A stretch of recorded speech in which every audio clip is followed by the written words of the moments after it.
జగన్మోహన్ రెడ్డి పులివెందుల్లో కొన్ని వ్యాఖ్యలు చేశారంటూ ఈరోజు మళ్ళీ తెలుగుదేశం పార్టీకి అనుకూలమని పేరున్న టీవీ ఛానళ్లు పెద్ద ఎత్తున డిబేట్లు నడుపుతున్నాయి. జగన్మోహన్ రెడ్డి అహంకారి, పోలీసులకే వార్నింగ్ ఇస్తారా, అధికారం పైన ఇంకా అహం తగ్గలేదు, అహంకారం తగ్గలేదు అంటూ రకరకాలుగా ప్రచారం చేస్తూ ఉన్నారు.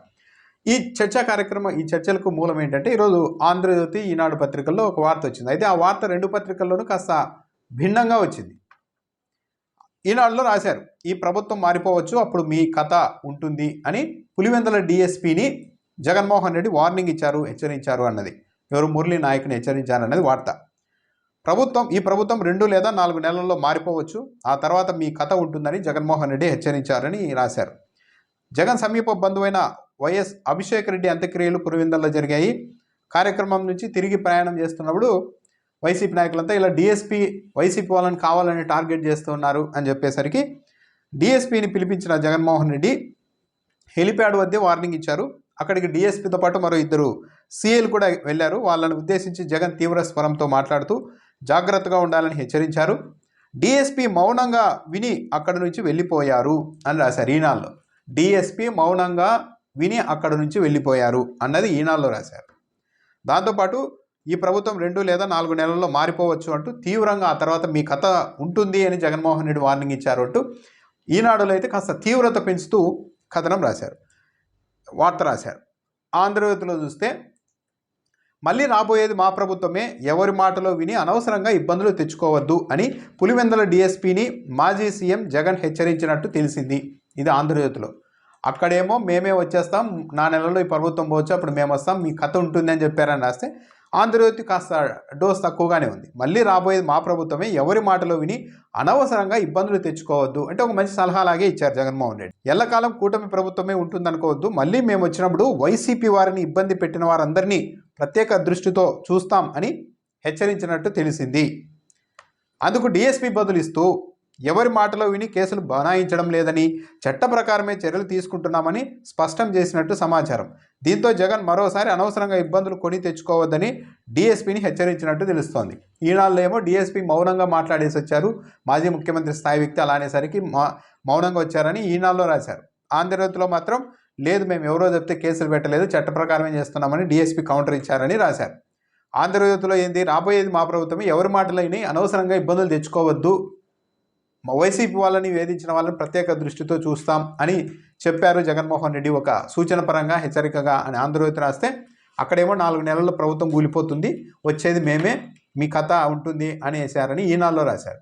మరి డిఎస్పీ చెప్పారా, 2 సీఏలు ఎవరైనా చెప్పారా 4 నెలల్లో ఈ ప్రభుత్వం కూలిపోతుందని జగన్ అన్నారు అని? దాని మీదే చర్చ టీవీ ఛానల్లో. 4 నెలల్లో 2 నెలల్లో ప్రభుత్వం కూలిపోతుందని జగన్మోహన్ రెడ్డి ఎలా అంటున్నారు, అసలు డిఎస్పీని వార్నింగ్ ఇవ్వడం ఏంటి, మీ కథ చూస్తామంటూ అంటూ రాశారు. నిజంగానే పోలీసు అధికారులకు ఇలా వార్నింగ్ ఇవ్వడం అనేది జగన్మోహన్ రెడ్డి ఒక్కరే చేశారా? చెప్పాలంటే గతంలో ఎన్నడూ లేదు. పోలీసులు హఠాత్తుగా రావడం, రాత్రికి రాత్రి వైసీపీ కార్యకర్తల్ని సోషల్ మీడియాలో పోస్టులు పెట్టారని ఎత్తుకెళ్ళడం, తీవ్రంగా పోస్టులు పెట్టిన వాళ్ళు ఏ అంతోగా 5-6 10 మంది ఉంటే వందల సంఖ్యలో అరెస్టులు, నోటీసులు, తీసుకెళ్లడాలు, టార్చర్లు చేయడాలని చేస్తూ ఉన్నారు. సరే, పోలీసు అధికారులకు జగన్మోహన్ రెడ్డి ఒక్కరే వార్నింగ్లు ఇచ్చారా?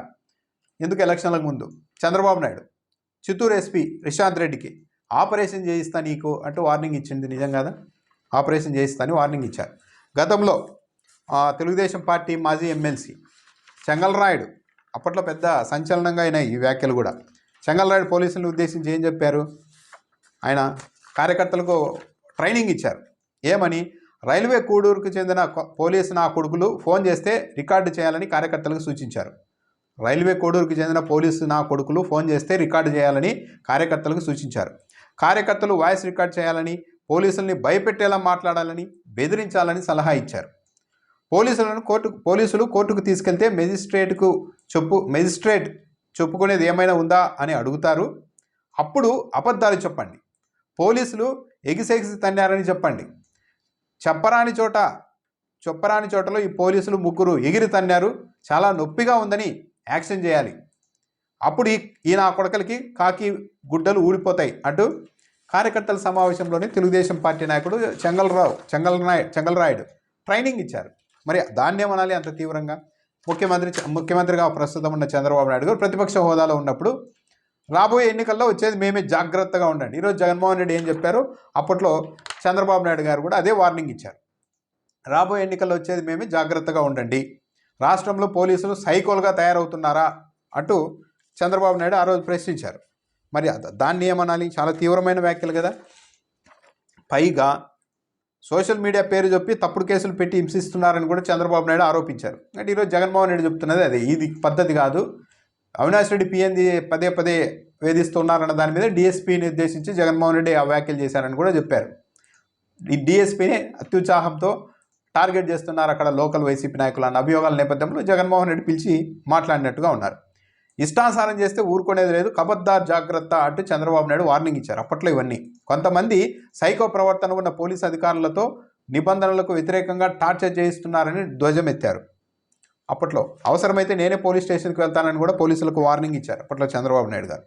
చంద్రబాబు నాయుడు గారు అప్పుడు చేసిన వ్యాఖ్యలకు పోలీసులు చాలా తీవ్రంగా కట్టారు. ఇదే కాదు, డీజీపీ గౌతమ్ సవాంగ్ను ఉద్దేశించి అతను ఎక్కడో ఈశాన్య రాష్ట్రాల నుంచి వచ్చాడు, మళ్ళీ అక్కడికే పంపిస్తామని కూడా మాట్లాడారు డీజీపీని ఉద్దేశించి గతంలో చంద్రబాబు నాయుడు గారు. అంతటితో ఆక్కోకుండా హోంమంత్రి, డీజీపీలదంతా ఒక మతం అంటూ కూడా మాట్లాడారు. దాని మీద అప్పట్లో పోలీసుల సంఘం చాలా తీవ్రంగా స్పందించింది. డీజీపీ గౌతమ్ సవాంగ్ ఎక్కడో ఈశాన్య రాష్ట్రం నుంచి వచ్చారని, మరో 2 ఏళ్ల తర్వాత అక్కడికే వెళ్ళిపోతారని చంద్రబాబు నాయుడు వ్యాఖ్యలు చేసిన వ్యాఖ్యల్ని పోలీసు అధికారుల సంఘం బహిరంగంగా ఖండించడంతో పాటు చంద్రబాబు నాయుడుకి లేఖ రాసింది. మీరు సీఎంగా ఉన్నప్పుడు విజయవాడ సిపిగా గౌతమ్ సవాంగ్ను వీరుడు, ధీరుడు అని మీరు పొగరలేదా అని కూడా ప్రశ్నించారు. గౌతమ్ సవాంగ్ లాంటి గొప్ప డీజీపీ ఉన్నందుకే మేము గర్వపడుతున్నాం. ఇలాంటి చర్యలకు పాల్పడుతున్న నిన్నే దేశద్రోహి అని ఎందుకు అనకూడదు చంద్రబాబు నాయుడుని ఉద్దేశించి అప్పట్లో. 40 ఏళ్ల అనుభవం, 14 ఏళ్ల సీఎం అంటావు. నీ పాలనలో పోలీస్ శాఖకు ఏం చేసావో దమ్ముంటే ఒక్కటి చెప్పు. నీ భద్రత కోసం విధుల్లో ఉన్న పోలీసులకు కనీసం మంచినీళ్ళు కూడా ఇవ్వని ఘనత నీది. చంద్రబాబు నాయుడుని ఉద్దేశించి అప్పట్లో చంద్రబాబు నాయుడు పోలీసులకు ఆ స్థాయిలో అప్పట్లో మర్యాద ఇచ్చేవాళ్ళు. తిరిగి వాళ్ళు కూడా చాలా అన్ని డోసులు దాటిపోయేసరికి పోలీస్ సంఘం కూడా చాలా తీవ్రంగా అప్పట్లో స్పందించడం మొదలుపెట్టింది. డీజీపీని, పోలీసుల్ని బెదిరిస్తూ కుల ప్రాంతీయ భావనలు రేకెత్తించి తమ స్థైర్యాన్ని తీసే ప్రయత్నం చేయవద్దని పోలీస్ అధికారుల సంఘం ప్రతినిధులు చంద్రబాబు నాయుడికి హితవు పలికారు.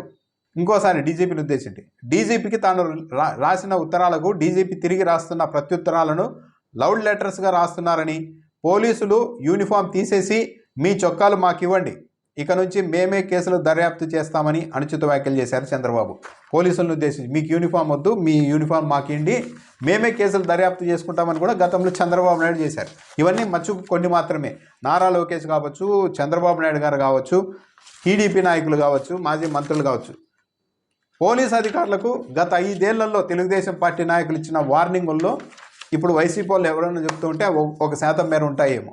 ఆ స్థాయిలో ప్రతి చోట ప్రతి పోలీస్ అధికారిని పేరు పెట్టి మరీ వార్నింగ్లు ఇస్తూ వచ్చారు. సీతారామాంజనేయులు బెదిరించలేదా? సిఐడి సంజయ్ని బెదిరించలేదా? మార్గదర్శి కేసును ఎంక్వైరీ చేస్తున్నారని ఆయన రిజిస్ట్రేషన్ శాఖకు సంబంధించిన ఆయన్ని బెదిరించలేదా? పబ్లిక్ అందరినీ బెదిరిస్తూ వచ్చారు. ఈరోజు డిఎస్పీని హెలిప్యాడ్ వద్దకు పిలిచి మీరు ఎవరో చెప్పారని చెప్పి ఇష్టానుసారం చేయవద్దండి, ఈ ప్రభుత్వం ఇలాగే ఉండదు, మా ప్రభుత్వం కూడా వస్తుంది, మా పార్టీ కార్యకర్తలను ఇబ్బంది పెడితే మాత్రం మేము సహించేది లేదు అని జగన్మోహన్ రెడ్డి ఒక మాట అనగానే దాన్ని ఏకంగా డిబేట్లు పెడుతూ ఉన్నారంటే గతంలో ఎప్పుడూ తెలుగుదేశం పార్టీ వాళ్ళు చేయలేదు. తెలుగుదేశం పార్టీ వాళ్ళు పోలీస్ శాఖకు విపరీతమైన గౌరవం ఇచ్చేవాళ్ళు. జగన్మోహన్ రెడ్డి ఇలా చేస్తున్నారు అన్న భావన కలిగించే ప్రయత్నం చేస్తున్నారు. అయితే గమనించాల్సింది ఏంటంటే అప్పుడు చంద్రబాబు నాయుడు అయినా, ఇప్పుడు జగన్మోహన్ రెడ్డి అయినా, పక్క రాష్ట్రాల్లో రేవంత్ రెడ్డి కావచ్చు, కేటీఆర్ కావచ్చు, ఎవరైనా సరే ప్రతిపక్షంలో ఉన్నప్పుడు సహజంగానే పోలీసుల నుంచి, ప్రభుత్వం నుంచి, ప్రతిపక్షంలో ఉన్న పార్టీకి సంబంధించిన నాయకులు, కార్యకర్తల మీద విపరీతమైన ఒత్తిడి ఉంటుంది, కేసులు పెడుతూ ఉంటారు, ఇవన్నీ చేస్తూ ఉంటారు.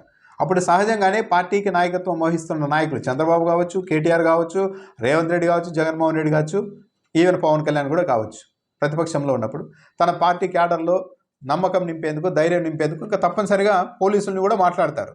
హద్దులు మీరవద్దండి, హద్దులు మీరితే మా ప్రభుత్వం వచ్చిన తర్వాత కఠినంగా చర్యలు ఉంటాయని ఇది హెచ్చరించడం అనేది చాలా సహజంగా జరుగుతుంది, చాలా కాలంగా జరుగుతుంది. ఈరోజు జగన్మోహన్ రెడ్డి ఒక్కరే ఇది చేశారు అన్న ఇంప్రెషన్ కలిగించే ప్రయత్నం చేతిలో మీడియా ఉంది కాబట్టి చేస్తున్నట్టుగా ఉంది.